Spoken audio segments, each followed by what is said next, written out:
السلام علیکم ورحمۃ اللہ وبرکاتہ نحمده ونصلي على رسوله الكريم اما بعد فاعوذ بالله من الشيطان الرجيم بسم الله الرحمن الرحيم لقد كان لكم في رسول الله أسوة حسنة لمن كان يرجو الله واليوم الآخر صدق الله مولانا العظيم. بزرگان محترم، جامع مسجد و مسلم چارٹیبل فنڈ ٹرسٹ کے یہاں تشریف فرما تمام ہی عہدیداران و ذمہ داران، مصلیان جامع مسجد اور میری آواز جہاں جہاں تک پہنچ رہی ہے، برادران وطن اور میری معزز خواتین، بہنیں اور میری مائیں، آج کا یہ مبارک و مقدس دن ہے، مبارک مہینہ ہے. یہی وہ مبارک مہینہ ہے کہ جس مہینے میں میرے اور آپ کے آقا تاجدار مدینہ احمد مصطفیٰ محمد مجتبی صلی اللہ علیہ وسلم دنیا میں تشریف لے آئے. جی ہاں، آپ کی ذات اقدس بعد از خدا بزرگ تو یہ قصہ مختصر کی مصداق ہے. اللہ کے بعد اگر کسی کی حمد و ثنا، اگر کسی کی تعریف، اگر کسی کا مقام و مرتبہ ہے تو میرے اور آپ کے آقا تاجدار مدینہ احمد مصطفیٰ محمد مجتبی صلی اللہ علیہ وسلم کا مقام و مرتبہ ہے. اللہ نے آپ کو اس اونچے مقام پہ پہنچایا جس مقام پر کسی اور نبی کے لیے وہ درجہ نہیں ملا. آدم علیہ السلام کے لیے جو خصوصیتیں اللہ نے عطا کیا وہ خصوصیتیں بھی اپنے نبی میں رکھ دیا. عیسیٰ علیہ السلام میں جو خصوصیتیں تھیں وہ خصوصیتیں بھی اپنے نبی میں رکھ دیا.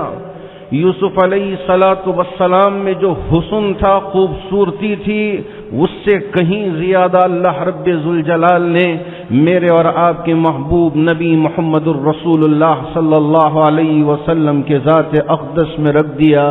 اسی وجہ سے جب بچپن میں بی حلیمہ سعدیہ کی یہاں آپ پرورش پا رہے تھے، بڑا مشکل وقت تھا، تنگی کا دور تھا، چراغ میں جلانے کے لیے تیل بھی میسر نہیں تھا. اس وقت پوری رات آپ کے کمرے سے چراغ جلنے کی اور روشن ہونے کی جیسی چیزیں نظر آتی تھیں. اس وقت کے لوگ بی بی حلیمہ سعدیہ سے پوچھتے تھے، ارے بی بی، یہ تنگی کا وقت ہے، مشکل دور سے تم اور ہم گزر رہے ہیں اور اس وقت میں پوری رات تم چراغ جلائے رکھتی ہو. بی بی حلیمہ سعدیہ فرماتی، ارے تمہیں کیا پتا ہے، میں تو چراغ جلاتی نہیں، چراغ اللہ رب ذوالجلال نے ایسا جلایا ہے کہ ان کے آنے کے بعد میرا پورا گھر روشن ہو گیا ہے. اللہ رب ذوالجلال نے نبی کی ذات اقدس میں، جی ہاں، وہ زندگی اور وہ نمونہ رکھا ہے. اگر ہم اسے اپنا لیتے ہیں، کسی اور کو اپنا آئیڈیل بنانے کی ضرورت پیش نہیں آئے گی. اسی لیے رب ذوالجلال نے فرمایا، لقد کان لکم فی رسول اللہ اسوۃ حسنہ. نبی علیہ السلام کی زندگی میں تمہارے لیے بہترین نمونہ ہے، اسوہ حسنہ ہے. ابھی چند دنوں سے آپ اخبارات کی سرخیوں کو دیکھ رہے ہو، پڑھ رہے ہو، اور پورے عالم کے اندر یہ قسم کا کوہرام مچا ہوا ہے. اسپین میں ایک ٹیچر نے نبی علیہ السلام کے خاکے کو پیش کر کے کچھ حرکت کرنا چاہا تو کسی طالب علم کو غصہ آیا، اس نے جو کچھ کیا وہ کیا. میں اس پہ کچھ بات کرنا نہیں چاہوں گا، لیکن اس کے بعد وہاں کے جو صدر نے جو حرکتیں کی، اللہ کے رسول علیہ السلام کے کارٹون بنا کے پورے بلڈنگوں میں ٹانگنا، ہم اس کی پرزور مذمت کرتے ہیں. جی ہاں، اس نے جو حرکت کی ہے یہ تو اپنا ٹھکانہ بنا لیا. اللہ کے رسول علیہ السلام کی شان میں ذرہ برابر کمی نہیں آئے گی. یاد رکھیں، یقین مانیے، اللہ کے نبی علیہ الصلوۃ والسلام کی شان میں ذرہ برابر بھی کمی نہیں آئے گی. تم جو بھی مذموم حرکتیں کر سکتے ہو کر لو، تم جو بھی بنا سکتے ہو بنا لو. ہاں مذاق اڑانے والوں نے مذاق اڑایا، اللہ رب ذوالجلال نے دنیا ہی میں دکھا دیا کہ ان کا حشر کیا ہوا. ابو جہل مذاق اڑایا کرتا تھا، ابو لہب مذاق اڑایا کرتا تھا، اور اس کی بیوی مذاق اڑایا کرتی تھی. اللہ رب ذوالجلال نے قرآن مجید میں ایک سورت اتار کے بتا دیا، تبت یدا ابی لہب وتب ما اغنى عنه ماله وما كسب سيصلى نارا ذات لهب وامرأته حمالة الحطب في جيدها حبل من مسد. ارے اللہ رب ذوالجلال نے قرآن میں نبی کی شان میں جو آیتیں ذکر فرمائی ہیں، سورہ حجرات آپ ذرا پڑھیے. اللہ نے کیا بیان فرمایا؟ یا ایھا الذین آمنوا لا تقدموا بین یدی اللہ ورسولہ واتقوا اللہ. ہے لوگو، نبی کے سامنے چلنے کی ہمت نہ کرنا. نبی کے آگے تم چل نہیں سکتے، پیچھے چلو. اللہ رب ذوالجلال نے فرمایا کہ نبی کی شان یہ ہے کہ وہ آگے جائیں گے، قائد ہیں، سردار ہیں، تم سب ان کے پیچھے چلو. اور اتنا ہی نہیں کہ آپ علیہ الصلوۃ والسلام کے سلسلے میں ادب کے طور پہ اللہ نے ذکر فرمایا، یا ایھا الذین آمنوا لا ترفعوا اصواتکم فوق صوت النبی ولا تجهروا له بالقول كجهر بعضكم لبعض ان تحبط اعمالكم وانتم لا تشعرون. ایمان والو، نبی کی مجلس میں بیٹھے ہو یا نبی آرام کر رہے ہو قبر مبارک میں، تمہارے لیے اس بات کی اجازت نہیں ہے کہ تم اپنی آواز کو نبی کی آواز پہ بلند کرو. لا ترفعوا اصواتکم فوق صوت النبی. ایک اور ادب بھی سکھایا،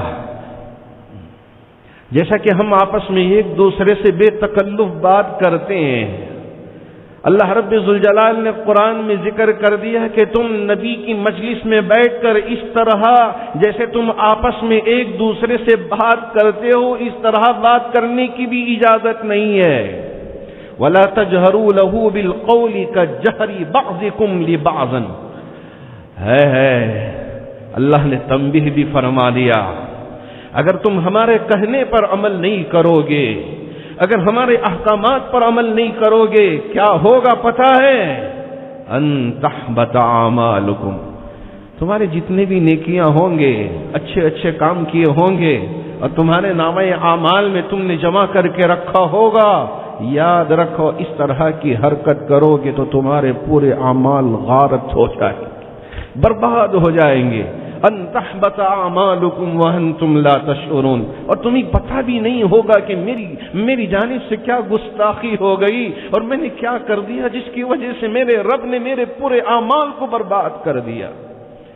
نبی کی شان وہ ہے، نبی کی ذات وہ ہے کہ آپ کی ذات مبارک میں ہمارے لیے اسوہ حسنہ اللہ رب ذوالجلال نے رکھا ہے. اگر ہم آپ کے اسوہ حسنہ کو اپنا لیں، یہ نہیں کہ فقط ہم نام کے مسلمان ہوں اور پورا کام پورا عمل غیروں کا ہو تو کوئی فائدہ نہیں ہے. اللہ رب ذوالجلال نے فرمایا، لقد کان لکم فی رسول اللہ اسوۃ حسنہ. اللہ رب ذوالجلال نے تمہارے لیے نبی کی ذات میں بہترین اسوہ حسنہ رکھا ہے. وہ کوئی یا جو کوئی جو آخرت کے دن پہ ایمان رکھتا ہے تو وہ ان باتوں پہ عمل کرے گا کہ نبی کی ذات کو اپنی ذات میں اتارے گا، نبی کی زندگی کو اپنی زندگی میں اتارے گا، اپنا آئیڈیل، اپنا قائد، اپنا رہبر، اپنا سردار نبی کو بنا لے گا، اور یہاں بھی کامیاب اور آخرت میں بھی کامیاب. جی ہاں، بخاری و مسلم شریف کی روایت میں ہے، حضرت انس ابن مالک رضی اللہ تعالی عنہ اس حدیث کے راوی ہیں۔ ذرا دیکھیے کہ کتنا سادگی تھی آپ کی زندگی میں۔ اے میرے رب، جب میں اس حدیث کو پڑھ رہا تھا، یقین مانیے کہ میرے بدن کا ہر بال کھڑا ہو رہا تھا۔ کیا اخلاق نبی نے دی اور ہم کہاں پہنچ گئے ہیں۔ حضرت انس ابن مالک رضی اللہ تعالیٰ عنہ فرماتے ہیں کہ ایک مرتبہ اللہ کے رسول علیہ الصلاۃ والسلام مجھے باہر لے کے گئے بازار میں۔ کون ہے انس ابن مالک؟ 10 سال اللہ کے رسول علیہ الصلاۃ والسلام کی خدمت میں خادم بن کر زندگی گزارا۔ آپ کی عمر 8 سال، بعض روایتوں میں 10 سال، جتنی بھی ہو اتنی چھوٹی عمر میں نبی علیہ السلام کی خدمت میں لا کے ان کے والدہ نے حوالے کر دیا تھا، یا رسول اللہ، یہ آپ کا خادم ہے، ہمیشہ آپ کے ارد گرد گھومتا رہے گا، آپ اشارہ فرمائیے، آپ کے اشارے کو سمجھ کے یہ آپ کی خدمت کرتا رہے گا، یا رسول اللہ اب میرے اس بیٹے کو آپ کی خدمت کے لیے قبول فرمائیے۔ والدہ نے اللہ کے حضرت انس ابن مالک کو حوالے کر دیا کہ آپ کی صحبت میں ہو اور آپ کے پاس ہو تو یہ اخلاق سیکھے گا، یہ دین سیکھے گا، یہ تربیت پائے گا، اس لیے یا رسول اللہ اسے آپ اپنے پاس رکھیے۔ انس ابن مالک کو ان کی والدہ نے نبی علیہ السلام کے حوالے کر دیا۔ حضرت انس ابن مالک نے فرمایا، میرے مربی، میرے مرشد، میرے شیخ، میرے استاد، میرے سب کچھ، ہاں کبھی مجھے اف تک نہیں فرمایا، اگر مجھ سے کوئی چیز نیچے گر جاتی اور ٹوٹ جاتی آپ نے مجھے کبھی ڈانٹا تک نہیں، انس کیوں کیا، یہ کیوں نہیں کیا، آپ نے کبھی یوں نہیں فرمایا، ایسی تربیت فرمائی میرے آقا محمد الرسول اللہ صلی اللہ علیہ وسلم نے۔ وہ انس ابن مالک فرماتی ہیں کہ مجھے ایک مرتبہ ساتھ لے کے بازار میں پہنچے۔ نجران یمن کا ایک شہر، جیسے آج کل کشمیر کی شال بہت مشہور ہے، شولاپور کی بیڈشیٹیں اور دوسرے علاقوں کے جو بنین وغیرہ مشہور ہیں اور کپڑے مشہور و معروف ہیں، ریشم کے لیے ایک علاقہ مشہور و معروف ہے۔ اس زمانے میں جو چادریں بنتی تھیں وہ یمن کے نجران شہر کی بڑی مشہور و معروف چادریں تھیں۔ اللہ کے رسول علیہ الصلوۃ والسلام نے اس چادر کی حیت کو بھی ذکر فرمایا کہ چادر کے جو کونے تھے ذرا موٹے تھے، وزنی تھے۔ اس چادر کو آپ علیہ الصلوۃ والسلام نے اوڑھ کے بازار میں تشریف لے گئے تھے۔ ایک بدھو دیہاتی وہاں دوڑتا ہوا اللہ کے رسول علیہ السلام کے قریب پہنچا، چادر کو اپنے دونوں ہاتھوں سے پکڑ کے کھینچا، اتنے زور سے کھینچا کہ چادر گلے میں پھنس کے یہاں چادر سے نشان بن گیا۔ پھر کیا مطالبہ رکھا، او محمد صلی اللہ علیہ وسلم، کیا عجیب انداز، اس لیے کہ وہ دیہاتی تھا، وہ اپنے انداز میں پکار کے کہا، او محمد صلی اللہ علیہ وسلم، میں بہت دور سے آیا ہوں، مجھے کچھ اناج کی ضرورت ہے، اشیاء کی ضرورت ہے، آپ مجھے عطا فرمائیے، مجھے دے دیجئے۔ مانگنے کا بھی یہ انداز کہ چادر پکڑ کے کھینچ رہا ہو اور یہ انداز میں اس لہجے میں بات کر رہا ہو، ہم میں سے کوئی ایک ہوتا تو یقین مانیے کہ ہمارا یہ اندر اتنا صبر نہیں، اتنا تحمل نہیں، مانگنے کے لیے آیا ہے اور یہ انداز سے مانگ رہا ہے اور بات بھی اس طریقے سے کر رہا ہے تو زور سے تھپڑ لگا دیتے۔ قربان جائیے نبی کی ذات اقدس پر، ارے مجھے بھی اس پہ عمل کرنا ہے، آپ کو بھی اس پہ عمل کرنا ہے۔ کیا کیا آپ علیہ الصلوۃ والسلام نے؟ دیکھ کر مسکراتے رہے، ہنستے رہے، ارے کیا میرا ماننے والا ہے، کیا دین پہ عمل کرنے والا، میرا ان پڑھ صحابی ہے، چلو کچھ نصیحت نہیں. ارے مانگنے آئے ہو, مانگنے کا یہ طریقہ ہے؟ اتنے زور سے چادر کھینچ دیا کہ میرے گلے میں نشان پڑ گیا. کچھ کہا نہیں, مسکراتے رہے, ہنستے رہے. واہ کیسے میرے ساتھ رہنے والے لوگ ہیں کہ ان کا رویہ بھی ایسا ہے. اپنے کسی ایک صحابی کو بلایا, کہا کہ جاؤ بیت المال میں سے اٹھا کر ان کی ضرورت کو پورا کر دو, ان کی ضرورت کو پورا کر دو. یہ ایک لفظ بھی نہیں, ایک نصیحت بھی نہیں, کچھ یعنی چہرے پر شکن بھی نہیں, کوئی جھریاں بھی نہیں, جھلڈیاں بھی نہیں. بالکل مسکراتے ہوئے صحابی سے فرمایا جاؤ بیت المال سے اٹھا کے اس کی ضرورت کو پورا کر دو. اللہ کے رسول علیہ الصلوۃ والسلام نے اس حدیث کے ذریعے سے بتایا کہ مومن وہ ہے جو ہمیشہ مسکراتے رہتا ہے. دوسرے کو دیکھ کر ایسا نہیں کہ ہم منہ بنا کے منہ پھرا کے چلا جائے. کوئی سلام بھی کرے, ارے کوئی مقصد تو نہیں سلام کرنے کا, کچھ لینے کے لیے تو نہیں آیا ہے, یہ سوچ کے ہم اس سے کنارہ کش کر لیں, دور بھاگتے نہیں. یہ نبی کا طریقہ نہیں ہے. اگر ہے تو دے سکتی ہیں دے دیں, نہیں دے سکتے ہیں تو یہ کہہ دیں اللہ نے اگر میرے لیے عطا کر دیا تو میں آپ کی ضرورت کو انشاءاللہ پورا کرنے کی کوشش کروں گا.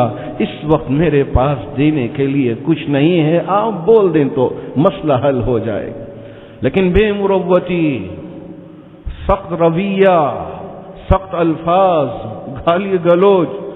ہمارے بعض مسلمان بھائی اللہ معاف کرے ایسی زبان استعمال کرتے ہیں, ایسی گالیاں اپنی زبان سے نکالتے ہیں جسے کہتے ہوئے بھی ہمیں شرم آتی ہے کہ ایک مسلمان ایسے گالیاں دیتا ہے. ارے آج ہی کا دن میرے نبی علیہ الصلوۃ والسلام, مختلف روایات ہیں اس سلسلے میں, لیکن جو اکثر روایات ہیں اس کے حساب سے 12 ربیع الاول اسی دن اللہ کے رسول علیہ الصلوۃ والسلام دنیا میں تشریف لے آئے. مجھے اختلاف میں جانا نہیں ہے, جو مشہور و معروف روایات ہیں اس کے روح سے آپ کی خدمت میں پیش کرنا چاہوں گا. جو بھی ہو, آپ علیہ السلام آئے تو پورے عالم کو آپ نے روشن کر دیا. آپ اور ہم بھی اس ذمہ داری کو ادا کرتے ہوئے, نبی کے مشن کو آگے بڑھاتے ہوئے پوری دنیا کو روشنی پھیلانے کا کام ہم شروع کر دیں. ہم عمل نہیں کرتے, ہماری زندگی میں وہ اخلاق نہیں رہے, وہ کردار نہیں رہا, تو کہاں سے ہم کامیاب ہوں گے, کہاں سے ہم کامران ہوں گے. کوشش کریں کہ نبی کی زندگی ہمارے زندگی میں آ جائے, نبی کا اسوہ حسنہ ہمارے اندر آ جائے. اسی لیے اللہ کے رسول علیہ الصلوۃ والسلام نے فرمایا قیامت کے دن سب سے زیادہ عمل وزنی وہ ہوگا نامہ اعمال میں. قیامت کے دن وہ عمل نامہ اعمال میں سب سے زیادہ وزنی ہوگا. پتہ ہے وہ کیا ہے؟ اللہ کے رسول علیہ الصلوۃ والسلام نے فرمایا خلق حسن, اچھے اخلاق. اچھے اخلاق کا کیا مطلب ہے؟ کہ اگر کوئی اس گال پہ مار دے تو دوسرا گال ہم پیش کر دیں؟ نہیں, ہماری پوری زندگی یہ اچھے اخلاق کا نمونہ ہے. ہمارا معاملہ, ہمارا کاروبار, لین دین, پڑوس میں اگر لوگ رہتے ہوں, بھائی اگر رہتے ہوں, رشتہ دار اگر رہتے ہوں, اگر ہم کسی سے تجارتی معاملہ کر رہے ہوں تو ان کے ساتھ, اگر ہم اپنی بیوی کے ساتھ رہتے ہوں تو ان کے ساتھ, بچوں کے ساتھ رہتے ہوں تو ان کے ساتھ, کیسے ہم کو رہنا ہے اللہ کے رسول علیہ الصلوۃ والسلام نے زندگی کے ہر شعبے کا نمونہ ہمارے سامنے بیان فرما دیا. قرآن کی وہ آیات جو سورۃ الحجرات کی آگے کی آیتیں ہیں, ذرا اسے بھی آپ ذہن میں رکھیے. اللہ نے کیا فرمایا؟ یا ایھا الذین آمنوا ان جاءکم فاسق بنبأ فتبینوا ان تصیبوا قوما بجہالۃ فتصبحوا علی ما فعلتم نادمین۔ اے ایمان والو، اگر تمہارے پاس کوئی غلط قسم کا انسان آ کے ایسی خبر دے دے جو جھوٹ پہ مبنی ہو، آپ نے اس کی تحقیق نہیں کیا، تحقیق کیے بغیر آگے بڑھا دیا اور پھیلا دیا، یاد رکھو جب صبح ہوگی تو تمہیں بھی ندامت ہوگی اور دوسروں کو بھی شرمندگی ہوگی۔ بات کو پھیلانے سے پہلے، بات کو پہنچانے سے پہلے اچھی تحقیق کر لینا۔ یا ایھا الذین آمنوا لا یسخر قوم من قوم عسى ان يكونوا خيرا منهم ولا نساء من نساء عسى ان يكن خيرا منهن ولا تلمزوا انفسكم ولا تنابزوا بالالقاب بئس الاسم الفسوق بعد الايمان ومن لم يتب فاولئك هم الظالمون۔ ہاں، کوئی قوم کسی دوسری قوم کا مذاق نہ اڑائے۔ ہم غیر مسلم بھائیوں کا مذاق ہرگز نہیں اڑا سکتے۔ قرآن میں کہا ہے ان کے معبودوں کا مذاق نہیں اڑا سکتے، ان کے معبودوں کو برا بھلا نہیں کہہ سکتے۔ لا یسخر قوم من قوم عسى ان يكونوا خيرا منهم، ہو سکتا ہے کہ وہ تم سے اچھے ہوں۔ ہاں، قرآن میں اللہ نے وہ بھی ذکر کر دیا ومن يبتغي غير الاسلام دینا فلن يقبل منه۔ ہاں، یہ دنیا کا نظام ہے کہ تم ایک مذہب والے دوسرے مذہب والوں کا مذاق نہ اڑائیں، لیکن قیامت کے دن سرخرو کون ہوں گے؟ اگر اسلام کے علاوہ، ایمان کے علاوہ دوسرے راستوں سے اللہ کے پاس پہنچتے ہیں، فلن يقبل منه، قابل قبول نہیں ہوگا وہ راستہ، قابل قبول نہیں ہوگا۔ اللہ نے ذکر کر دیا الیوم اکملت لکم دینکم واتممت علیکم نعمتی ورضیت لکم الاسلام دینا، میں نے تمہارے لیے اسلام کو دے کے راضی ہو گیا، خوش ہو گیا۔ اللہ نے ذکر کر دیا یہ اسلام یہ آخری مذہب ہے، اس پر ہم عمل کر کے آگے بڑھتے ہیں تو آخرت میں قیامت کے دن سرخرو ہوں گے، اللہ رب ذوالجلال جنت عطا فرمائیں گے۔ اس کا مطلب یہ نہیں کہ ہم دوسروں کے مذاہب پر تان تشنی کریں، مذاق اڑائیں، نہیں، اس کی اجازت ہمارے لیے رب ذوالجلال نے عطا نہیں کیا ہے۔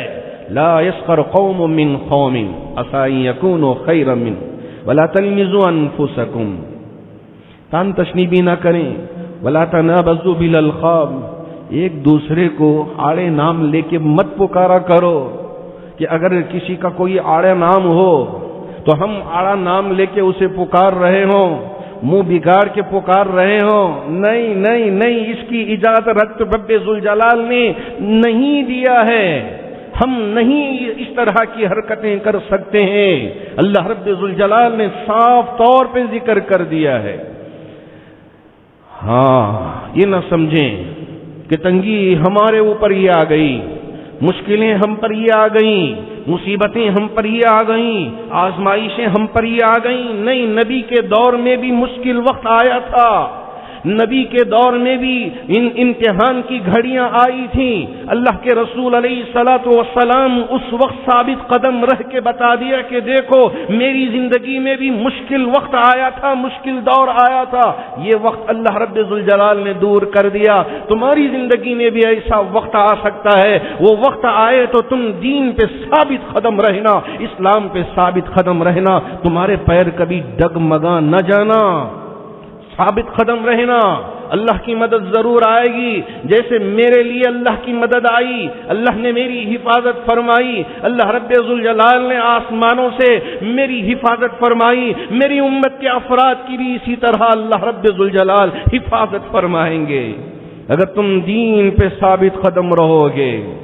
ہاں ہاں، عام الحزن آپ نے سنا ہوگا، یہ عربی لفظ ہے، عام کہتے ہیں سال کو، حزن کہتے ہیں غم کو، غموں کا سال۔ نبی کی زندگی میں غموں کا سال بھی آیا تھا۔ کون سا سال تھا؟ کہ وہ سال جو نبوت کا 10واں سال تھا، اللہ رب ذوالجلال نے آپ کے لیے جو نبوت عطا فرمایا تھا اس کا 10واں سال عام الحزن کہا جاتا ہے۔ کیوں یہ عام الحزن ہے؟ اس لیے کہ اب تک آپ کی رفیق حیات ساتھ رہ کر شانہ بشانہ آپ کا ساتھ دیتی رہی، آپ کا تعاون کرتی رہی، آپ کے ہر مشکل میں ڈھال بن کر کھڑی رہی۔ کون تھی وہ آپ کی زوجہ اماں خدیجۃ الکبریٰ رضی اللہ تعالی عنہا۔ معمولی عورت نہیں، معمولی امہات المومنین میں سے آپ کا شمار نہیں ہوتا۔ آپ ذرا غار ہرا کو دیکھا ہوگا، وہ احباب جو حج کے لیے یا عمرے کے لیے گئے ہوں گے، جی ہاں، اللہ رب ذوالجلال نے مجھے بھی اس پہاڑی پہ چڑھنے کا موقع دیا تھا۔ لوگ جو نیچے تھے انہوں نے ہم سے کہا کہ اللہ کے رسول علیہ الصلوۃ والسلام نے چڑھنے کے لیے کبھی آپ نے نہیں فرمایا، تو اس لیے کیوں آپ چڑھ رہے ہو؟ ہم نے ان سے کہا کہ کہیں اللہ کے رسول علیہ الصلوۃ والسلام نے چڑھنے سے منع فرمایا ہے، یہ ایک حدیث دے دو تو ہم نہیں چڑھیں گے، واپس چلے جائیں گے۔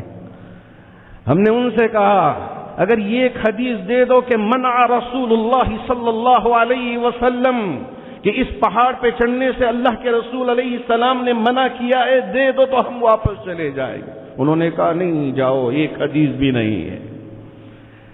ہم بھی دیکھنا چاہتے تھے کہ وہ بوڑھی خاتون اللہ کے رسول علیہ الصلوۃ والسلام کی زندگی کا ایک اہم ترین حصہ، آپ علیہ الصلوۃ والسلام کا ساتھ دینے والی اکیلی خاتون چڑھ کے کیسا جاتی تھی، اور خود اللہ کے رسول علیہ الصلوۃ والسلام تنی تنہا کیسا چڑھتے تھے، اس تصور کو ہم اپنے اندر لانے کے لیے میں بھی چڑھا، میرے استاد بھی میرے ساتھ تھے۔ ہم چڑھ کے گئے، دیکھا جی ہاں کہ اس پہاڑ سے سیدھا کعبۃ اللہ نظر آتا ہے۔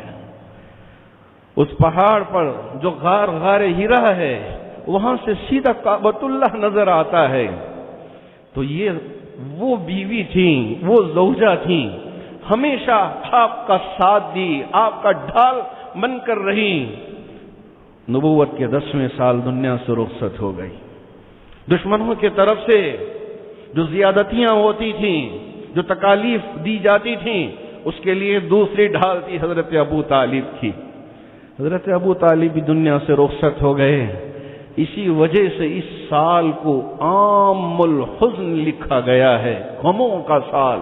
بیوی بھی چلے گئی جو اب تک ساتھ تھی، جتنی اولاد ہوئی حضرت خدیجۃ الکبریٰ رضی اللہ تعالی عنہا سے، جتنی اولاد ہوئی حضرت خدیجۃ الکبریٰ رضی اللہ تعالی عنہا سے، وہ بھی چلے گئی۔ چچا ابو طالب وہ بھی چلے گئے، اس لیے غموں کا سال کہا گیا۔ اتنی مشکلات سے گزر کے اللہ کے رسول علیہ الصلوۃ والسلام نے اس دین کو ہم تک پہنچایا ہے۔ یہ کوئی معمولی دین نہیں ہے، جی ہاں، اسی وجہ سے مسلمان ہر چیز کو برداشت کر لے گا، ہر چیز کو برداشت کر لے گا۔ اگر ہمارے باپ کو کوئی برا بھلا کہے، چلیں جانے دیں، ماں سے کچھ گستاخی کر لے جب بھی تھوڑا سا، لیکن نبی کی شان میں اگر کوئی گستاخی کرے، ہمارا ایمان ہم کو اس بات کی اجازت نہیں دیتا کہ ہم خاموش بیٹھے رہیں۔ قُلْ إِنْ كَانَ آبَاؤُكُمْ وَأَبْنَاؤُكُمْ وَأَزْوَاجُكُمْ وَإِخْوَانُكُمْ وَعَشِيرَتُكُمْ وَأَمْوَالٌ اقْتَرَفْتُمُوهَا وَتِجَارَةٌ تَخْشَوْنَ كَسَادَهَا وَمَسَاكِنُ تَرْضَوْنَهَا أَحَبَّ إِلَيْكُمْ مِنَ اللَّهِ وَرَسُولِهِ وَجِهَادٍ فِي سَبِيلِهِ فَتَرَبَّصُوا۔ اللہ رب ذوالجلال نے قرآن میں ذکر کر دیا، تمہارے باپ سے زیادہ محبت تمہارے دل میں نبی کی محبت، اللہ کی محبت ہونی چاہیے۔ تمہاری بیویوں سے زیادہ محبت اللہ اور اللہ کے رسول کی ہونی چاہیے۔ تمہارے خاندان سے بڑھ کر محبت تمہارے دل میں اللہ اور اللہ کے رسول کی ہونی چاہیے۔ تمہارا مال جسے تم جمع کے رکھتے ہو، اس مال سے کہیں زیادہ محبت تمہارے دلوں کے اندر اللہ اور اللہ کے رسول کی ہونی چاہیے۔ جب جا کر ہی تمہارا ایمان مکمل ہوگا، تمہارا ایمان مکمل ہوگا۔ اگر نبی کی محبت ہمارے دل میں نہیں، ہمارا دل بیکار ہے، ہمارا دل بیکار ہے۔ اللہ کے رسول علیہ الصلوۃ والسلام کی زندگی اور آپ کی زندگی کے گوشے لوگوں تک پہنچانے کی ضرورت ہے۔ کیا کریں کہ یہ غیر جانتے نہیں نبی کی شخصیت کو، یہ غیر کبھی پڑھا نہیں، اس لیے کہ میڈیا نے اللہ کے رسول علیہ الصلوۃ والسلام کے سلسلے میں اور مسلمانوں کے سلسلے میں جو غلط باتیں بھر دیے ہیں، جس کی وجہ سے صحیح تصویر غیروں تک اللہ کے رسول علیہ الصلوۃ والسلام کی نہیں پہنچی ہے۔ کس کی ذمہ داری ہے؟ ہماری بھی ذمہ داری ہے، آپ کی بھی ذمہ داری ہے کہ ہم اپنے عمل کے ذریعے، اپنی زبان کے ذریعے اور اپنے ان اعضاء کے ذریعے لوگوں کو بتا دیں، عمل کر کے دیکھو کہ جن چیزوں پہ میں عمل کر رہا ہوں یہ میرے نبی کی سیرت ہے، یہ میرے نبی کا بتایا ہوا طریقہ ہے۔ اگر ہم اس پہ عمل کر لیتے ہیں تو انشاءاللہ یہاں بھی ہم کامیاب، آخرت میں بھی ہم کامیاب۔ اللہ کرے کہ اللہ رب ذوالجلال ہمارے لیے نبی کی سچی محبت عطا فرمائے۔ قیامت کے دن جب نبی کے جھنڈے کے تلے جمع ہونے کا وقت آئے تو امت کا ہر فرد نبی کے جھنڈے تلے جمع ہو جائے، وہاں کوئی پریشانی نہ آئے۔ اللہ کے رسول علیہ الصلوۃ والسلام کے پڑوس میں جو جنت الفردوس میں پہنچتا ہے وہ نبی کے جوار میں ہوگا، نبی کے پڑوس میں ہوگا۔ اللہ وہ جگہ بھی ہمارے لیے عطا فرما دے۔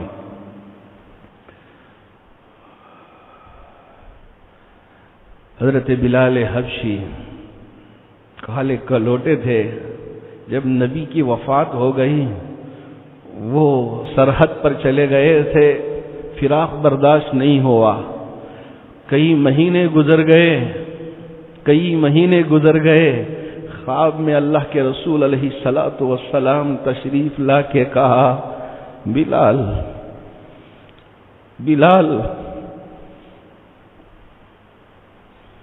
اتنی بھی کیا دوری کہ آپ ہم سے دور چلے گئے، اتنی بھی کیا ناراضگی کہ ہم سے دور چلے گئے؟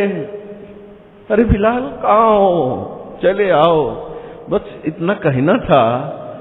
حضرت بلال حبشی خواب سے بیدار ہوئے، گھوڑے پہ رخت سفر باندھا، جہاں آپ سرحد پہ تھے وہاں سے مدینے کو آنے کے لیے پورے 7 دن 7 راتیں لگے۔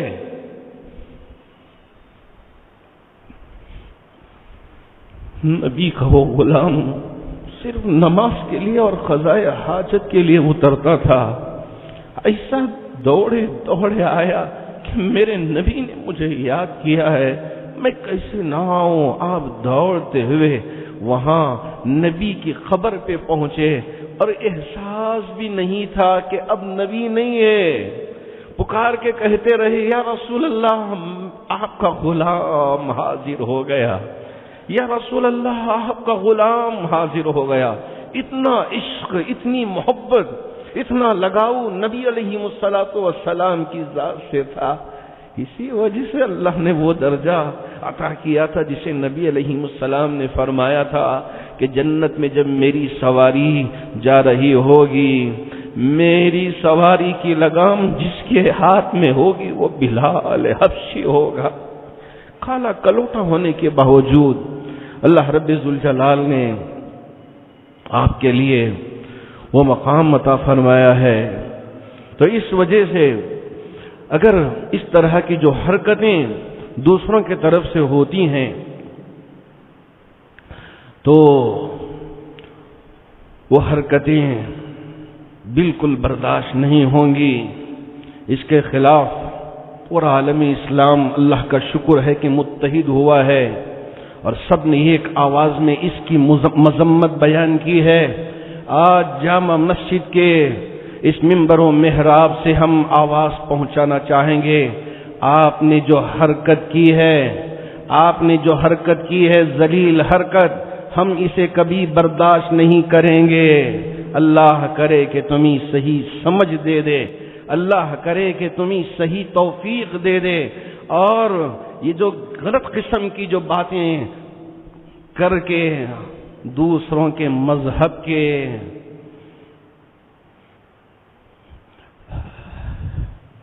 ان کے احساس کو تم ٹھیس پہنچا رہے ہو، اس سے تمہاری دنیا بھی اجڑ جائے گی، آخرت بھی اجڑ جائے گی۔ میں تم سے کہنا چاہوں گا، پیغام دینا چاہوں گا، سنبھل جاؤ، سنبھل جاؤ۔ اگر سنبھلو گے نہیں تو یہاں بھی تم اکھڑ جاؤ گے اور آخرت میں بھی تم ناکام ہو جاؤ گے۔ اللہ رب ذوالجلال ان احباب تک ہمارے اس درد کو، ہمارے اس پیغام کو پہنچا دے۔ بزرگوں کی طرف سے جو ہدایات آئندہ ہمارے لیے آئیں گی انشاءاللہ جامع مسجد ٹرسٹ کی طرف سے آپ تک میں پہنچانے کی کوشش کروں گا۔ ابھی اس سلسلے میں کوئی مشورہ نہیں ہوا ہے کہ کیا کرنا ہے کیا نہیں کرنا ہے، کہ کوئی بھی حرکت یہاں سے نکلنے کے بعد نہ کریں۔ کوئی باہر جائے کہ ہم احتجاج کریں گے، کوئی احتجاج ہرگز نہ کریں۔ یہاں سے نکلنے کے بعد انشاءاللہ درود کا ورد بھی ہوگا، چونکہ آج مقدس دن ہے، ذرا لمبا درود بھی پڑھیں گے، دعا بھی کریں گے۔ آج ذرا اطمینان کے ساتھ تشریف رکھیں، جانے کا کوئی موقع نہ اپنے آپ کو دیں، بلکہ ذرا تشریف رکھیں سکون کے ساتھ۔ درود شریف کا ورد ہم کریں گے 11 مرتبہ، پھر اس کے بعد دعا ہوگی۔ تو اس لیے باہر نکلنے کے بعد کوئی احتجاج نہ کریں، بڑوں سے انشاءاللہ مشورہ کرنے کے بعد جامع مسجد ٹرسٹ کے پیغام کو انشاءاللہ آپ تک پہنچانے کی ہم کوشش کریں گے۔